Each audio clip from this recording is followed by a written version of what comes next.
سلامونه درنو لیدونکو، نن درته ډیر ښکلی داستان لرم. تمه ده تر پایه یې وګورئ او زما چینل در سره حتما سبسکرایب کړئ.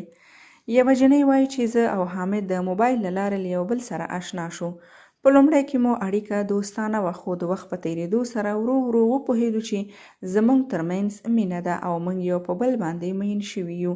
حامد به له ما سره ډیر وخت تېروو. تر 3 میاشتو پورې مو د پردې تر شا اړیکې څخه یو بل ولیدل او مینه مو نوره هم ډیره شوه.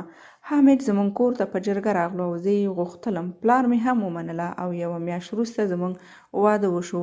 1 کال مو له ټولو څخه جدا زندګي وکړه. له هغې وروسته د حامد کاروبار له منځه ولاړ او ژوند مو له ډیرو ستونزو سره مخ شو.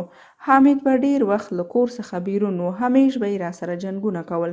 هیڅ د پخوا په شان نه و. زموږ ترمنځ هغه پخوانۍ مینه نه وه پاتې. اکثره وخت به حامد په شپو کور ته نه راتللو. یوه ورځ مې د حامد شا ونیوله او حامد مې وڅاره چې حامد چېرته شپې او ورځې تېروي. کله چې حامد یو کور ته ورسېدو او وردننه شو نو ومې لیدل چې یوه ښځه د 2 ماشومانو حامد مخې ته راووته. ډیره حیرانه شوم.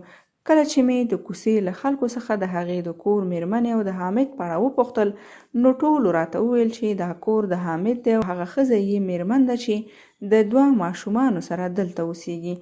کله چې مې دا خبرې واورېدې نو وپوهېدم چې د ژوند تر ټولو لوی دروغ او دوکه مې له هماغه کس څخه خوړلې ده، له کوم کس سره چې زه د خپل ځان څخه هم ډیره مینه لرم. حامد نه یوازې زما ژوند بلکې د خپلو اولادونو ژوند هم له غم او خفګان څخه ډک کړ. په رښتیا هم چې د نن ورځې نړۍ د پټو سترګو د باور نړۍ نه ده. دلته دوکه، خفګان او زخم درته تر ټولو هغه نږدې کس درکوي کوم چې ستا په زړه کې ځانګړی ځای لري. نو هیڅکله په چا په پټو سترګو باور مه کوئ او هر څوک د ځان په شان ریښتیني مه ګڼئ.